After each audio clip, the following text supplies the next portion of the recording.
Je m'appelle Zélie, j'ai 28 ans, et il y a exactement 3 semaines, j'ai assisté à l'effondrement total de ce que je croyais être ma famille. J'ai vu ma propre mère, cette femme qui m'a portée et élevée, pleurer à chaudes larmes dans une salle d'audience austère du tribunal d'Albi. Elle ne pleurait pas parce qu'elle regrettait le mal qu'elle m'avait fait.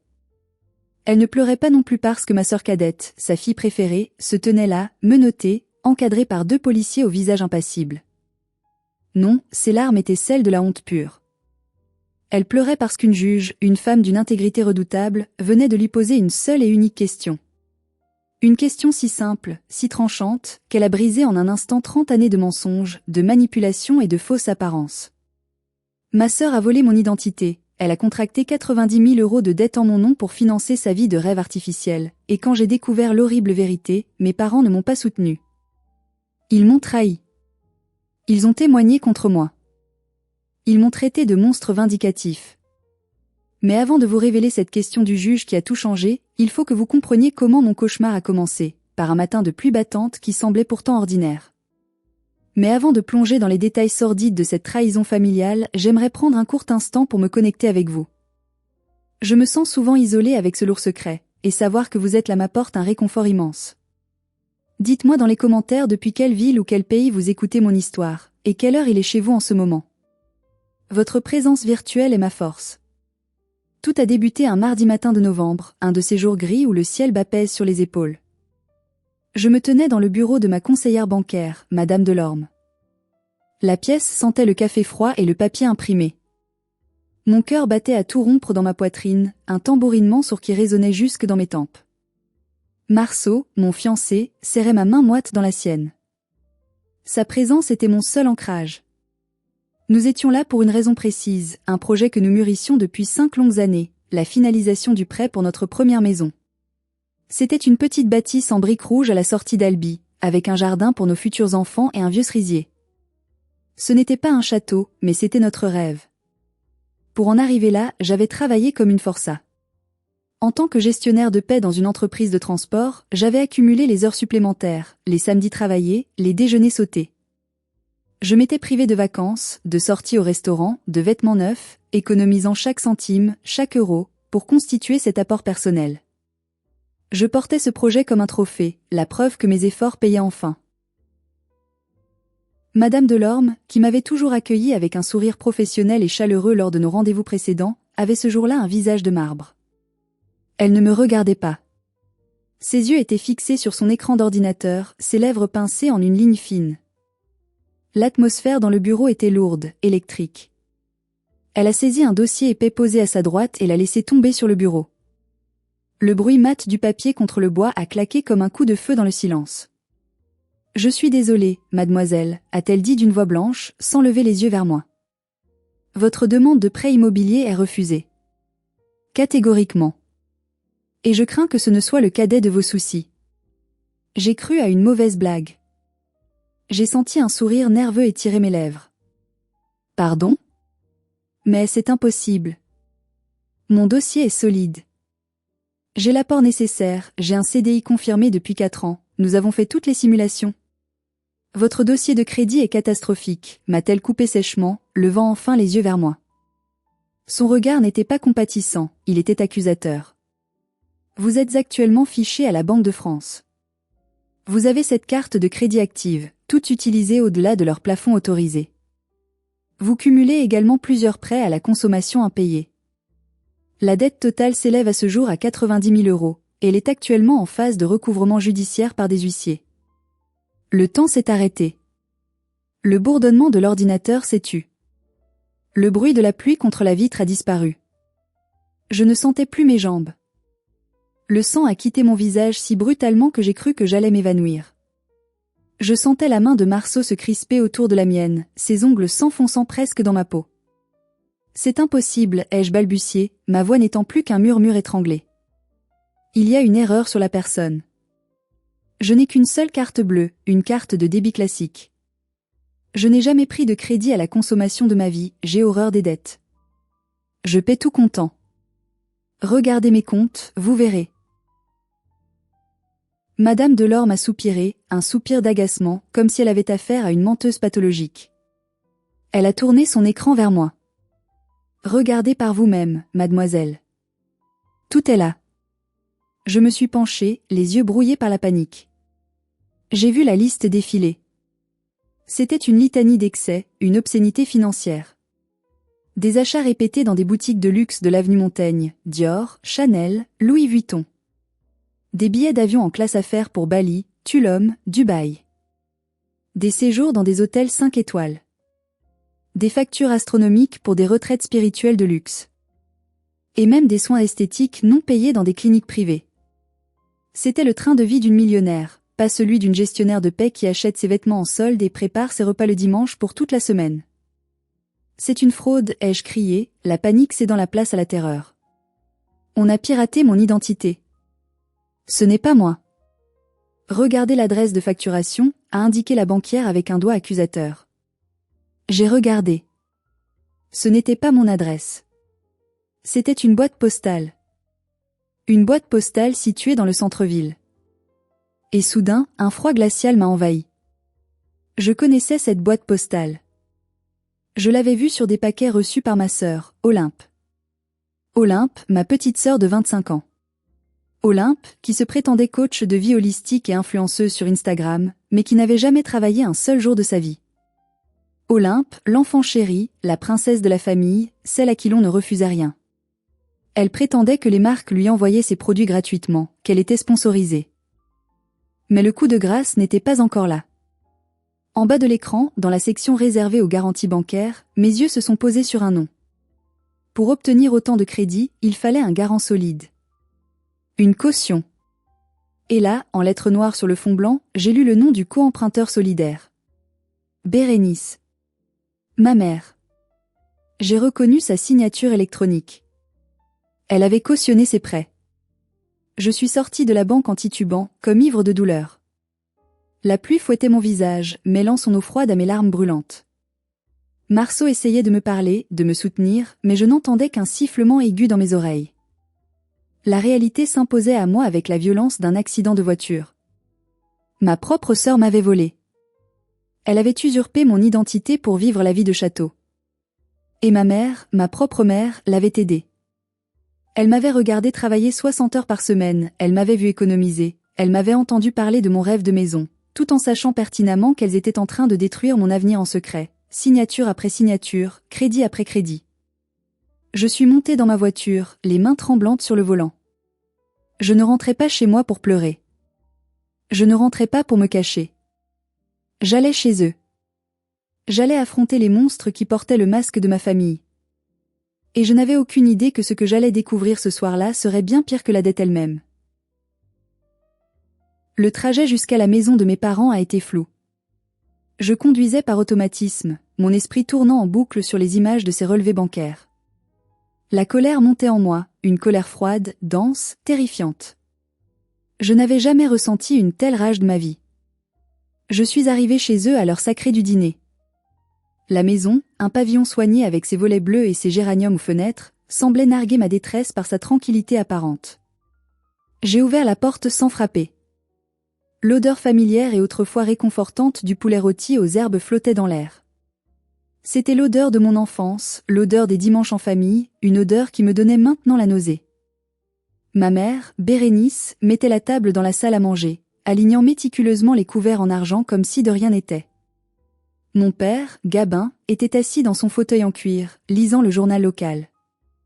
Et Olympe. Olympe était là. Elle était affalée sur le canapé en velours, vêtue d'un peignoir en soie qui valait probablement plus que mon salaire mensuel, pianotant frénétiquement sur son dernier modèle d'iPhone. Quand je suis entrée dans la pièce, le silence s'est fait instantanément. Ils ont dû voir l'orage dans mes yeux, la tension dans ma mâchoire. Sans prononcer un seul mot, j'ai marché jusqu'à la table de la salle à manger et j'ai jeté la liasse épaisse des documents bancaires imprimés au milieu des assiettes en porcelaine. Les feuilles se sont éparpillées, certaines glissant jusqu'au sol, d'autres recouvrant le plat de résistance. « C'est quoi ça, Zélie ?» a demandé mon père en ajustant ses lunettes, plus agacé qu'inquiet par cette intrusion. « On ne jette pas de papier sur la nourriture. »« Demande à ta fille prodige, ai-je sifflé, ma voix tremblant d'une rage contenue mais prête à exploser. Je me suis tournée lentement vers Olympe, qui avait à peine levé les yeux de son écran. 90 000 €, Olympe ? Tu as ouvert cette carte de crédit à mon nom? Tu as ruiné ma vie, mon avenir, tout ça pour des vacances à Bali et des sacs à main de marque?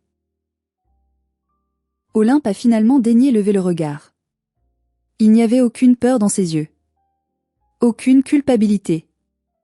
Juste un ennui profond, teinté d'agacement. Elle a soupiré bruyamment, posant son téléphone avec un geste théâtral.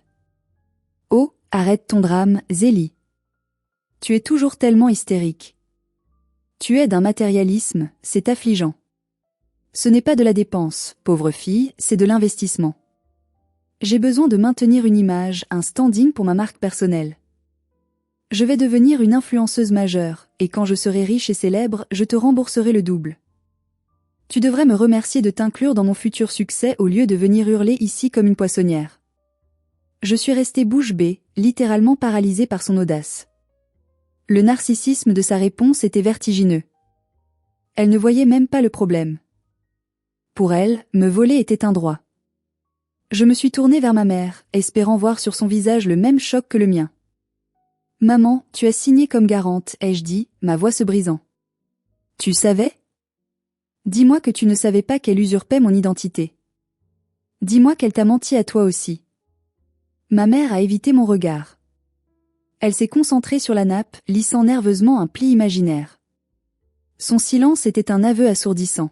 « Zélie, chérie, baisse d'un ton », a-t-elle fini par dire d'une voix doucereuse qui me donnait envie de hurler. Les voisins vont entendre. Olympe traversait une période difficile, elle se cherchait. Elle a une âme d'artiste, elle est sensible. Elle avait besoin de moyens pour s'exprimer. Le monde est dur avec les créatifs. Nous devions l'aider à se lancer. L'aider ? Ai-je hurlé, les larmes commençant à couler malgré moi. En me volant ? En détruisant mon crédit ? La banque m'a refusé mon prêt immobilier ce matin. Je ne peux pas acheter ma maison. Je suis fichée à la Banque de France à cause d'elle. Je risque d'être saisie sur mon salaire. C'est là que mon père a pris la parole, d'une voix calme, posée, paternaliste, qui m'a glacé le sang plus que les cris. Zélie, calme-toi. Ce n'est qu'une maison. De la brique et du ciment. Tu es jeune, tu as toute la vie devant toi, tu peux attendre quelques années. Ta sœur est plus fragile que toi. Toi, tu as toujours été la forte, la débrouillarde, la résiliente. Tu as un bon salaire, un CDI. On s'est dit que ça ne te dérangerait pas d'aider ta famille un peu. C'est temporaire. Aider ? J'ai senti une boule de feu dans ma gorge. Ce n'est pas de l'aide, papa. C'est un crime. C'est de l'usurpation d'identité, c'est du faux et usage de faux.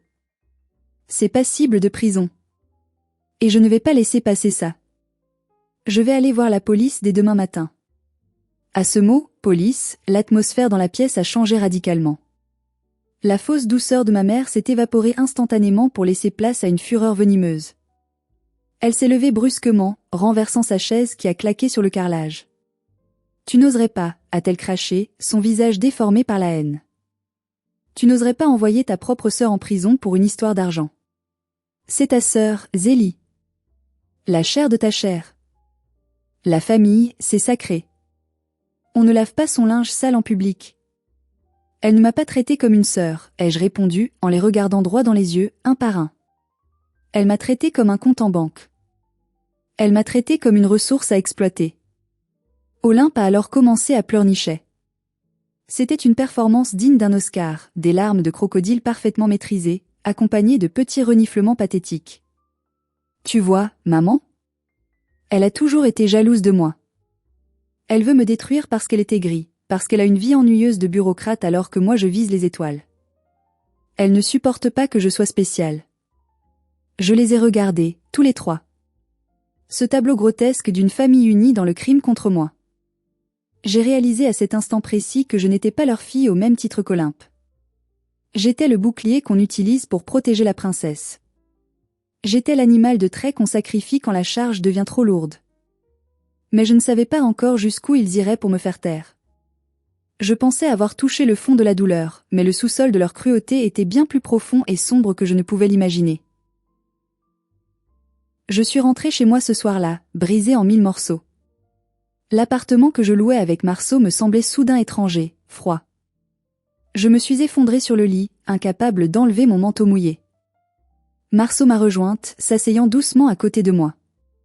Quand je lui ai raconté la scène, mot pour mot, j'ai vu son visage passer de l'incrédulité à une colère rouge. « Il faut porter plainte, Zélie », a-t-il dit fermement, en me prenant les épaules. « Dès demain matin à la première heure. Si tu ne le fais pas, cette dette devient officiellement la tienne. Tu vas payer 90 000 € pendant les 15 prochaines années pour les caprices d'Olympe. On ne pourra jamais acheter de maison, on ne pourra jamais rien construire. Il te condamne aux travaux forcés. » Je le savais. Rationnellement, mon cerveau comprenait l'urgence. Mais émotionnellement, c'était une torture indescriptible. Toute mon enfance, on m'avait inculqué que protéger Olympe était mon devoir sacré. Elle était la petite, la fragile, celle qui avait besoin d'attention. Moi, j'étais l'aînée, la raisonnable, celle qui n'avait besoin de rien, celle qui devait comprendre, céder, partager.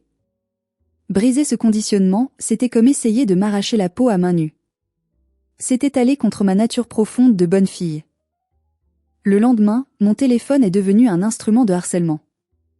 Il n'a cessé de sonner, vibrant sur la table de nuit comme une bombe à retardement. Des messages de ma mère affluaient, alternant entre supplications larmoyantes et menaces voilées. « S'il te plaît, Zélie, ne gâche pas la vie de ta sœur pour de l'argent. L'argent, ça va, ça vient. La famille, c'est pour toujours. Si tu vas voir les flics, tu n'es plus ma fille. Je te renie. On peut s'arranger en interne. Tu peux prendre un deuxième travail le soir, on t'aidera un peu tous les mois. On paiera les intérêts. » J'ai relu ce dernier message avec horreur. Un deuxième travail ? Il voulait que je travaille 80 heures par semaine, que je sacrifie ma santé et ma jeunesse pour payer les vacances de luxe d'Olympe ? L'indécence, l'obscénité de cette proposition m'ont donné le courage qui me manquait. Ce n'était plus de l'injustice, c'était de l'esclavage.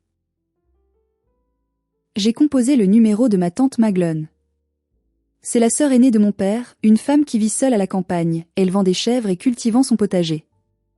Elle a toujours été la brebis galeuse de la famille parce qu'elle disait la vérité. Ma petite, m'a-t-elle dit au téléphone, sa voix rocailleuse pleine d'une tendresse bourrue. J'ai écouté ton histoire. Si tu ne coupes pas la gangrène maintenant, elle va te tuer. Ce n'est pas de l'amour qu'ils ont pour toi, Zélie, c'est de la prédation. Ils te mangent. Porte plainte. Je te paierai l'avocat. J'ai de l'argent de côté, et je ne vois pas de meilleur usage que de t'aider à te libérer de ces vampires. Ces mots ont été l'électrochoc nécessaire. Le lundi matin, le ventre noué par la peur, je suis entrée au commissariat central d'Albi. L'odeur de désinfectant et de vieux café m'a accueilli. L'officier de police qui a pris ma déposition était un homme d'une 50aine d'années, au trait fatigué mais au regard bienveillant. Il a écouté mon histoire, a regardé les preuves, les relevés bancaires, les fausses signatures grossières. Il a secoué la tête, scandalisé.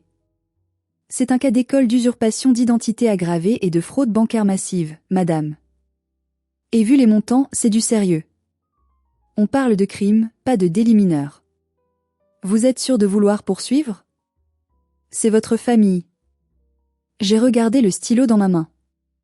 J'ai pensé à la maison en briques rouges. J'ai pensé aux larmes de Marceau. J'ai pensé au sourire arrogant d'Olympe. Oui, ai-je dit, ma voix soudain claire et ferme. Je suis sûre. Je veux porter plainte. J'ai signé ma déposition. Ma main tremblait légèrement, mais une fois le stylo posé, j'ai ressenti un poids immense quitter mes épaules, comme si je venais de déposer un sac de pierres que je portais depuis 20 ans. J'avais choisi de me choisir, pour la première fois de ma vie. Je dois vous poser la question, car cela me hante encore parfois lors des nuits d'insomnie. À ma place, qu'auriez-vous fait ? Auriez-vous accepté de payer la dette pour sauver votre sœur de la prison, comme mes parents l'exigeaient au nom du sang ? Ou auriez-vous fait comme moi, risquant de tout perdre pour obtenir justice ? Dites-moi honnêtement dans les commentaires ce que vous auriez fait face à une telle pression familiale. Mais je n'avais pas anticipé la riposte. Olympe n'était pas seulement une voleuse, elle était vindicative. Elle et ma mère n'allaient pas se laisser faire. 2 jours après sa convocation au commissariat pour sa garde à vue, j'ai été appelée d'urgence dans le bureau de mon patron, Monsieur Vianney. Il avait l'air grave, embarrassé. Il ne m'a pas proposé de m'asseoir. « Zélie, j'ai reçu un appel très troublant ce matin », a-t-il commencé. Une personne affirmant être de votre famille proche nous a contactés. Elle nous a averti que vous étiez sous enquête de police pour détournement de fonds, escroquerie et addiction aux jeux d'argent. Elle prétend que vous utilisez les ressources de l'entreprise pour couvrir vos dettes personnelles. Le sol s'est dérobé sous mes pieds. La pièce s'est mise à tourner. C'est faux. C'est ma sœur. Elle essaie de me détruire parce que j'ai porté plainte contre elle. C'est elle qui a des dettes, pas moi. Je veux vous croire, Zélie, vous avez toujours été une employée modèle, a dit monsieur Vianney avec un air peiné. Mais l'accusation est grave. En tant que gestionnaire de paie, vous maniez de l'argent, vous avez accès au compte. Je ne peux pas prendre de risques. Je suis obligé de vous mettre à pied à titre conservatoire, le temps de faire un audit interne complet. Veuillez me rendre votre badge. Je suis sorti de mon bureau avec un carton contenant mes affaires, sous les regards curieux et chuchotants de mes collègues. Olympe ne s'était pas contentée de voler mon passé, elle essayait maintenant de brûler mon avenir professionnel. Elle voulait me couper les vivres, me priver de salaire, pour que je n'ai plus les moyens de me défendre face à elle. C'était une déclaration de guerre totale, une tentative d'assassinat social. La mise à pied a été le coup de grâce psychologique.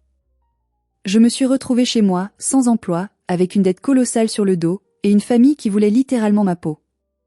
C'est à ce moment-là que la machine à rumeurs s'est mise en marche, implacable et cruelle.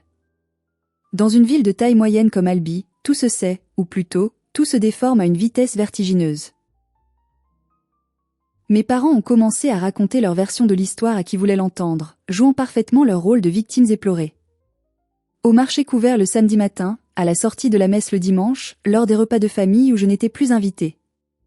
Selon eux, j'étais la méchante sœur aînée, rongée par la jalousie face au succès et à la beauté éclatante d'Olympe. Ils racontaient que j'avais donné mon accord pour les cartes de crédit, que je voulais aider ma sœur, mais que j'avais changé d'avis par pure méchanceté, sur un coup de tête, parce qu'Olympe avait oublié de me souhaiter mon anniversaire ou une bêtise du genre. C'était ridicule. C'était grotesque. Mais les gens adorent les drames, et mes parents savaient être convaincants avec leurs airs de retraités respectables. Mon téléphone est devenu un canal de haine. Des cousins que je n'avais pas vus depuis 10 ans, des tantes éloignées, des amis de la famille m'envoyaient des messages cinglants. Comment peux-tu faire ça à tes pauvres parents? Ils sont malades de chagrin. Tu es une honte pour la famille. Une égoïste sans cœur. Retire ta plainte, sorcière, ou tu finiras seule. J'ai passé des jours entiers les volets fermés, dans la pénombre, à pleurer dans les bras de Marceau. Je me sentais cernée, traquée. La solitude était étouffante. C'est le but ultime des narcissiques et de leurs complices, vous isoler socialement pour mieux vous briser mentalement. Ils voulaient que je craque, que je m'effondre, que je cours au commissariat retirer ma plainte juste pour que le harcèlement cesse, pour retrouver un semblant de paix. Un jour, j'ai croisé une ancienne voisine à la boulangerie. Quand je lui ai dit bonjour, elle a tourné la tête ostensiblement et a changé de trottoir, comme si je portais une maladie contagieuse. La rumeur avait fait son œuvre. J'étais devenue la paria. Mais ils avaient oublié une chose fondamentale, la vérité laisse des traces indélébiles.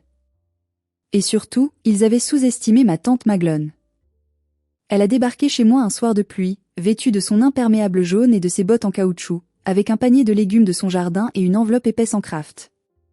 Elle a posé l'enveloppe sur la table de la cuisine avec autorité. « Tiens » m'a-t-elle dit en retirant son chapeau trempé. « C'est pour l'avocat. » J'ai contacté Maître Verdier. C'est un ami de longue date et c'est surtout un requin du barreau. Il déteste les injustices. Il va les manger tout crus. Je ne peux pas accepter, tata. C'est trop d'argent, ai-je commencé, les larmes aux yeux. Tais-toi et prends. M'a-t-elle coupé. J'ai honte de mon frère. J'ai honte de ce qu'ils sont devenus.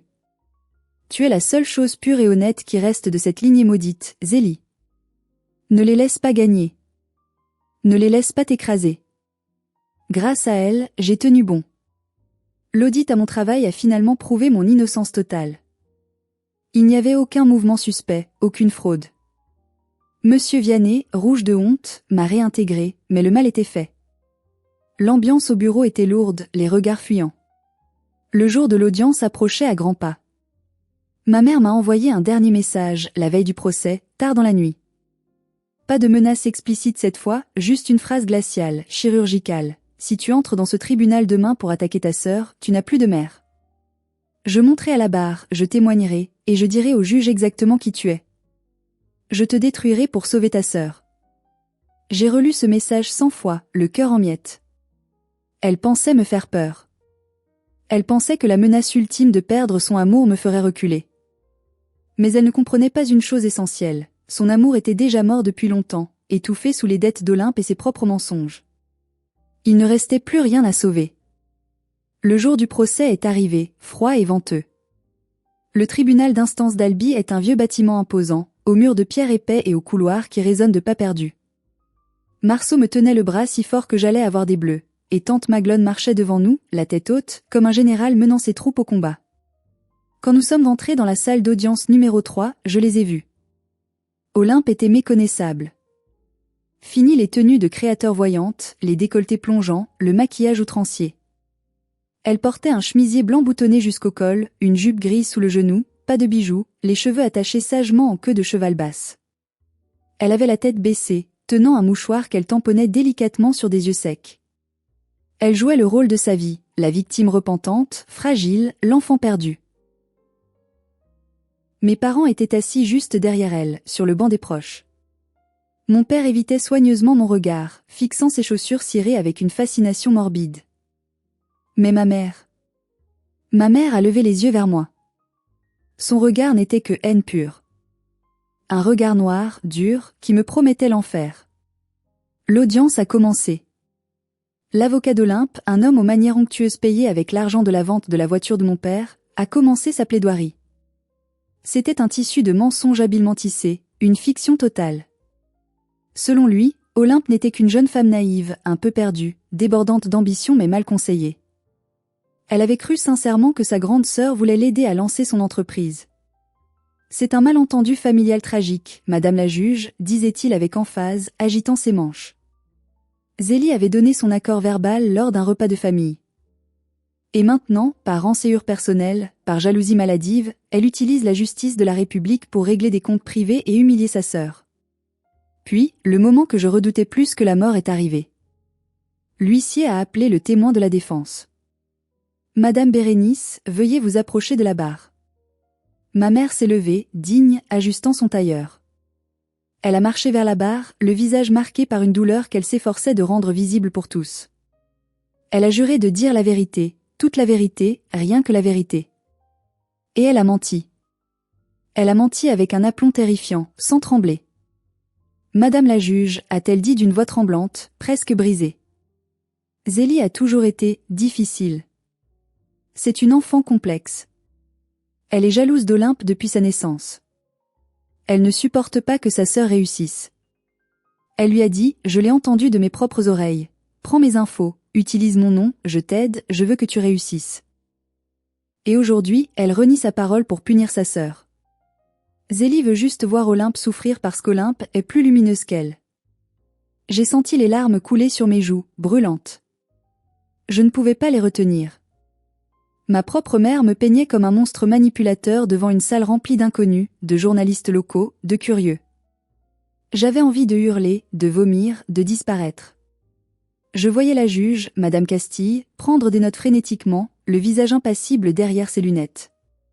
Est-ce qu'elle la croyait ? Comment ne pas croire une mère qui témoigne contre sa propre fille ? Une mère ne ment pas pour envoyer son enfant en prison, n'est-ce pas ? C'est ce que tout le monde pense. Olympe, sur son banc d'accusés, a laissé échapper un petit sanglot sonore, parfaitement chronométré pour coïncider avec la fin du témoignage de ma mère. L'avocat de la défense souriait discrètement. Il pensait avoir gagné. Il pensait que leur récit de famille unie contre la méchante sœur aigrie allait suffire à semer le doute raisonnable. Mais ils avaient oublié un détail crucial. Un détail technologique ironique. Un détail que mon père, dans sa paranoïa sécuritaire grandissante, avait installé lui-même 6 mois plus tôt pour surveiller la femme de ménage qu'il soupçonnait de voler des bibelots. Il avait installé une caméra de surveillance haut de gamme dans le salon, avec enregistrement audio. Et le soir de notre dispute fatidique, dans la panique et les cris, il avait oublié de l'éteindre. C'était enfin au tour de mon avocat, Maître Verdier. Il s'est levé lentement de son banc, ajustant sa robe noire avec une lenteur calculée. Il n'a pas posé de questions à ma mère tout de suite. Il a laissé le silence s'installer, pesant, lourd. Il s'est tourné vers la juge avec un sourire en coin. Madame la présidente, la défense repose entièrement, je dis bien entièrement, sur l'affirmation que ma cliente, mademoiselle Zélie, avait donné son consentement verbal pour ses emprunts. Ils affirment qu'il n'y a pas de preuve matérielle du contraire, que c'est parole contre parole. La parole d'une sœur prétendument jalouse contre celle d'une famille aimante et unie. Il a marqué une pause dramatique, balayant la salle du regard. Ma mère avait l'air confiante à la barre, le menton levé, défiant l'avocat du regard. Cependant, a repris maître Verdier en haussant la voix, il existe un témoin impartial de cette soirée du 14 novembre. Un témoin qui ne ment pas, qui n'a pas de préférence affective, qui n'a pas de rancéure, et qui a tout vu et tout entendu. Il a sorti une petite clé USB argentée de sa poche et l'a tenue en l'air, comme un trophée. Voici les enregistrements audio et vidéo de la caméra de sécurité du salon de monsieur et madame, les parents de l'accusé et de la plaignante. Nous avons obtenu ces images légalement dans le cadre de la procédure, saisies sur le cloud familial auquel ma cliente avait encore accès. J'ai vu le visage de mon père devenir livide, gris cendré. Il a porté la main à sa poitrine. Il avait oublié cette caméra. Il avait oublié que je connaissais les codes. La vidéo a été projetée sur le grand écran du tribunal. L'image était claire, en haute définition. Le son était cristallin. On y voyait la scène du dîner, le poulet rôti, la nappe blanche. On m'a vu entrer, jeter les papiers. On m'a entendu crier, pleurer. Mais surtout, on a entendu Olympe. La voix d'Olympe a résonné dans la salle d'audience, amplifiée par les haut-parleurs, claire, arrogante, sans filtre. J'ai pris ton numéro de sécurité sociale dans tes papiers quand tu dormais ici à Noël. T'es tellement naïve, tu laisses tout traîner. J'avais besoin de cet argent. Un murmure de choc a parcouru la salle. Mais le pire restait à venir. La vidéo a continué, et on a entendu la voix de ma mère. Cette même voix qui venait de jurer sous serment que j'avais donné mon accord. Tais-toi Olympe. On s'en fiche comment tu as eu les infos. Zélie, tu ne vas rien dire. Tu vas payer et tu vas te taire. On ne sacrifie pas Olympe pour de l'argent. C'est ta sœur, tu te débrouilles. La vidéo s'est arrêtée sur l'image de ma mère me menaçant du doigt. Maître Verdier s'est tourné vers ma mère, qui était devenue aussi blanche que le mur derrière elle. Ses mains tremblaient tellement qu'elle a dû lâcher la barre. Madame, a dit maître Verdier doucement, presque gentiment, venez-vous de commettre un parjure devant cette cour pour couvrir le crime de votre fille cadette? Venez-vous d'accuser faussement votre fille aînée pour protéger la voleuse? Ma mère a ouvert la bouche, comme un poisson hors de l'eau, mais aucun son n'est sorti. Elle a regardé Olympe, puis mon père. Il n'y avait plus d'échappatoire. Le masque de la famille parfaite venait de tomber, brisé en 1000 morceaux par leur propre arrogance et leur propre technologie. La salle était en ébullition. Les journalistes chuchotaient frénétiquement. Olympe s'est affaissée sur son banc, comprenant que son numéro de charme était terminé. Mais le coup de grâce, l'estocade finale, n'était pas encore venu. La juge Castille, qui avait observé la scène en silence, les lèvres serrées, a levé la main pour interrompre mon avocat. Elle avait vu assez de preuves. Maintenant, elle voulait comprendre l'humain. Elle avait une question. Une seule. La juge Castille a retiré lentement ses lunettes. Elle a posé ses dossiers. Elle a fixé ma mère avec une intensité qui semblait transpercer son âme, dépouillant chaque couche de mensonge. Le silence dans la salle était absolu, pesant, quasi religieux. On aurait pu entendre une mouche voler. Madame, a commencé la juge d'une voix calme mais chargée d'une autorité terrifiante. J'ai vu beaucoup de choses dans ce tribunal. Des vols, des agressions, des trahisons sordides. Mais ce que je vois aujourd'hui est particulier. C'est une faillite morale complète. Ma mère tremblait visiblement, ses jambes semblaient prêtes à céder. Oublions la loi 1 minute, a continué la juge. Oublions le parjure flagrant que vous venez de commettre, qui est un délit grave passible de prison en soi. Je veux vous poser une question d'ordre moral. Une question de mère à mère, de femme à femme. Elle s'est penchée en avant, réduisant la distance entre elle et ma mère. Madame Bérénice, imaginez un instant. Si votre fille Olympe avait volé ses 90 000 € à votre voisine de palier. Si elle avait usurpé l'identité d'une parfaite inconnue dans la rue. Auriez-vous exigé de cette inconnue qu'elle vende sa maison? Auriez-vous exigé qu'elle sacrifie son avenir, qu'elle travaille jour et nuit pour payer les dettes de luxe de votre fille? Ma mère a cligné des yeux, surprise par la tournure hypothétique de la question. Pardon? Répondez-moi. A insisté la juge, sa voix claquant comme un fouet, faisant sursauter tout le monde. Si la victime n'était pas Zélie, mais une étrangère. Auriez-vous demandé à cette étrangère de ne pas porter plainte par amour pour Olympe? Auriez-vous osé lui dire c'est la famille? Non. Bien sûr que non, a balbutié ma mère, piégée. Ce serait absurde. On ne peut pas demander ça à une inconnue. La juge a laissé tomber le silence comme une guillotine. Puis elle a repris, sa voix tranchante comme un rasoir, chaque mot pesé. Alors expliquez-moi, madame. Expliquez à cette cour. Pourquoi exigez-vous de votre propre chair, de votre fille aînée, un sacrifice d'une telle cruauté que vous n'oseriez jamais demander à une étrangère? Est-ce que Zélie a moins de valeur à vos yeux qu'une inconnue dans la rue? Est-ce que le lien du sang, pour vous, signifie le droit d'abuser et de détruire l'une pour sauver l'autre? C'était le moment. Le moment de vérité absolue. J'ai vu le visage de ma mère se décomposer.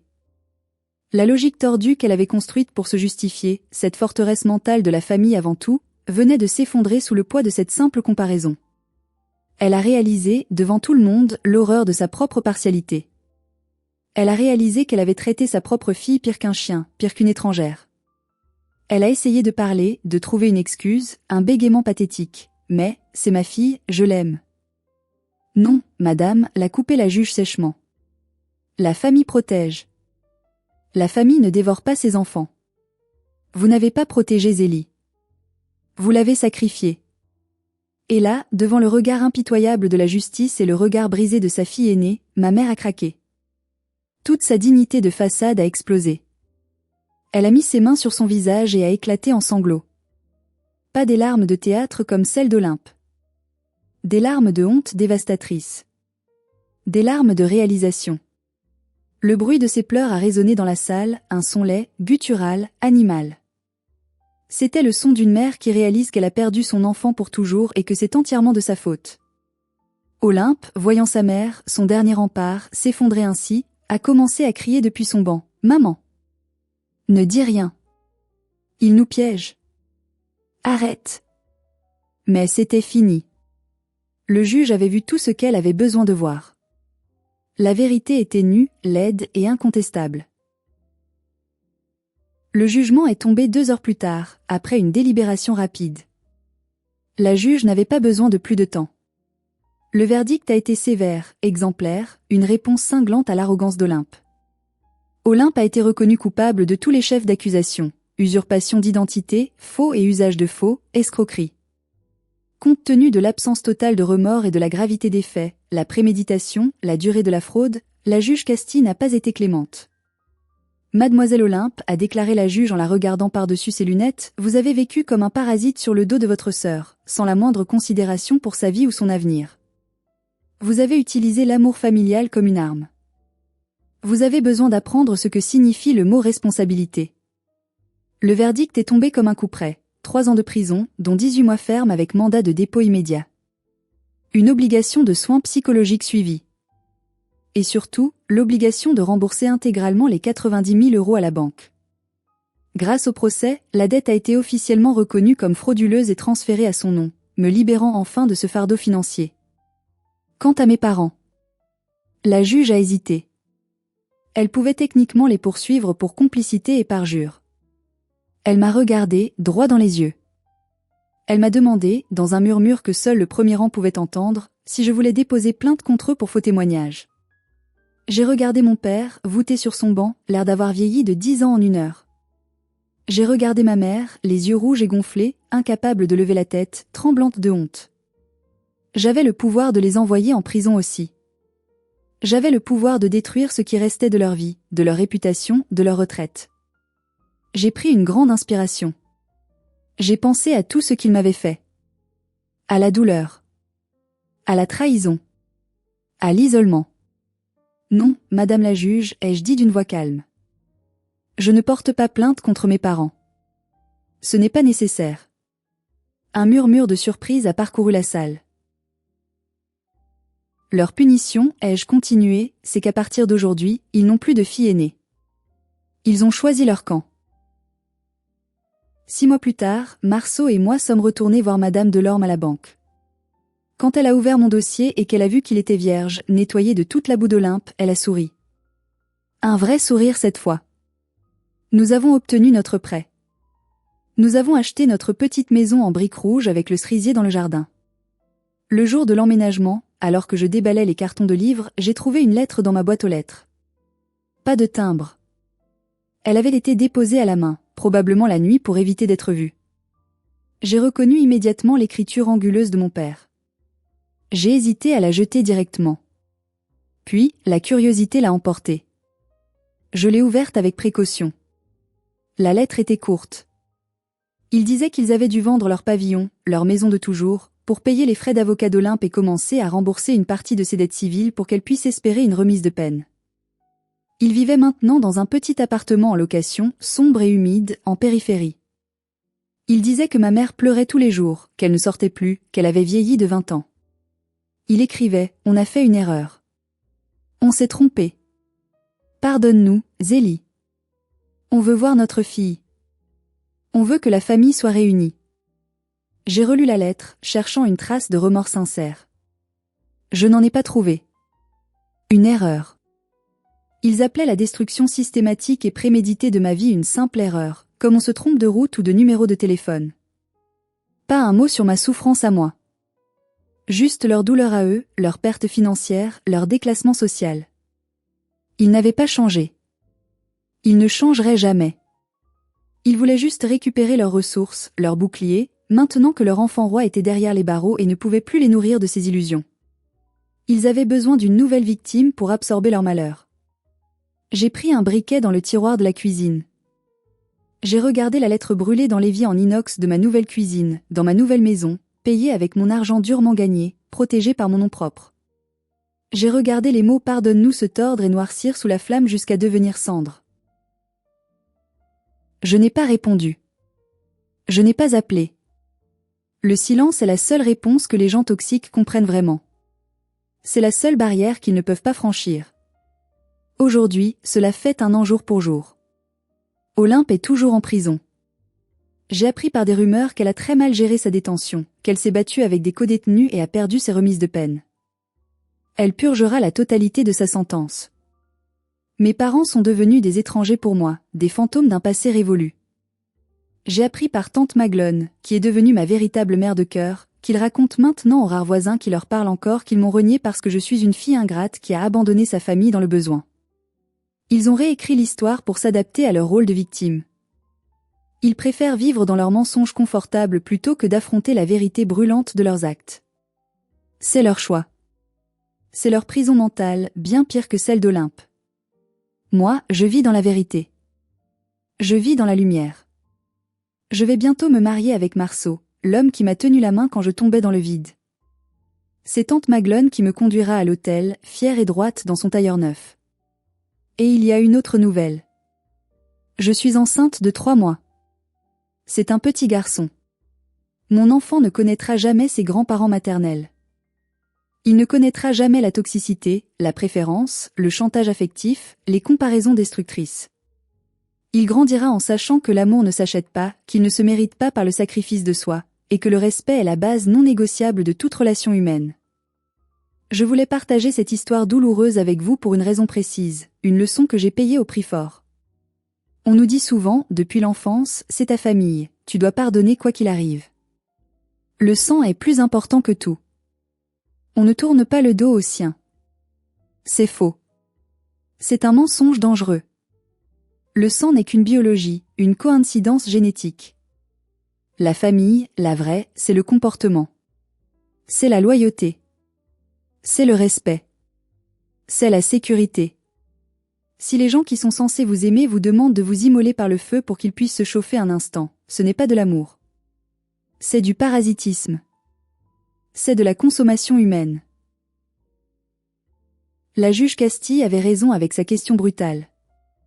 Si vous n'accepteriez pas un comportement odieux de la part d'un voisin ou d'un collègue, ne l'acceptez pas de la part de votre mère, de votre père ou de votre sœur. Le titre de parent ne donne pas un passe-droit pour l'abus. Vous avez le droit de dire non. Vous avez le droit de poser des limites infranchissables. Vous avez le droit de couper les ponts, définitivement, même avec ceux qui vous ont donné la vie, si cette vie devient un enfer à cause d'eux. Se choisir soi-même n'est pas de l'égoïsme. C'est de la survie. C'est l'acte le plus courageux que vous puissiez faire. Merci infiniment d'avoir écouté mon histoire jusqu'au bout. Cela a été difficile de revivre tout cela, mais si mon témoignage a pu résonner en vous, s'il vous a donné ne serait-ce qu'une once de courage, alors cela en valait la peine. S'il vous plaît, mettez un j'aime à cette vidéo pour aider à diffuser ce message de résilience. Et surtout, dites-moi dans les commentaires, avez-vous déjà dû prendre la décision terrible de couper les ponts avec un membre toxique de votre famille? Comment avez-vous trouvé la force? Votre expérience est précieuse et peut aider d'autres personnes qui souffrent en silence. N'oubliez pas de vous abonner pour d'autres histoires de justice et de vérité. Prenez soin de vous, protégez votre cœur et n'oubliez jamais, vous valez beaucoup plus que ce qu'ils disent.